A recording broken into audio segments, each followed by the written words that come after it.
Hair loss ఏ సీజన్‌లో జరుగుతుందండి ఎక్కువ మామూలుగా? సమ్మర్‌లోనా? వింటర్‌లోనా? ఎలా ఎప్పుడు అలా ఉంటుందా ఏమన్నా? Yeah, it depends on our daily activities, and many causes are there for your hair loss.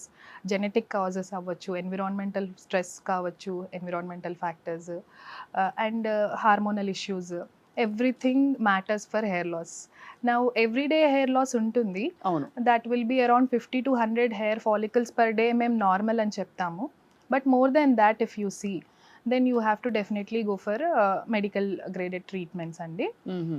So that also we'll see like జెనెటిక్గా అనుకుంటే మనకి ఆల్రెడీ ఫ్యామిలీలో బట్టతల ఉన్న వాళ్ళకి ఆండ్రోజెనిక్ అలోపేషియా అంటాం దాన్ని.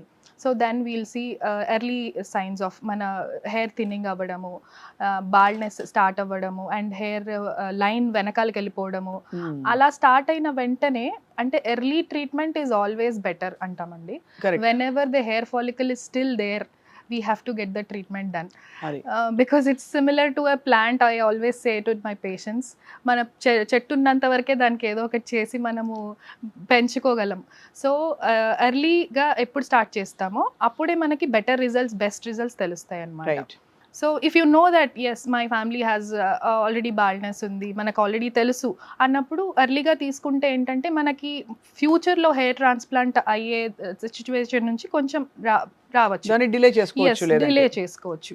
And the growth of the follicle, మనకి ఫాలిక్యులర్ కొంతమందికి అయితే లాస్ట్కి వచ్చేసరికి ఫాలిక్యులర్ ఇంప్లాంట్ చేయడానికి మన ఫాలికల్స్ కూడా ఉండవు. హ్మ్. ఆ సిచ్యువేషన్ నుంచి కూడా అట్లీస్ట్ మనం తొందరగా ట్రీట్మెంట్ తీసుకుంటే మన ఫాలిక్యులర్ లైక్ గ్రోత్ ఎక్కువ బాగుంటుంది.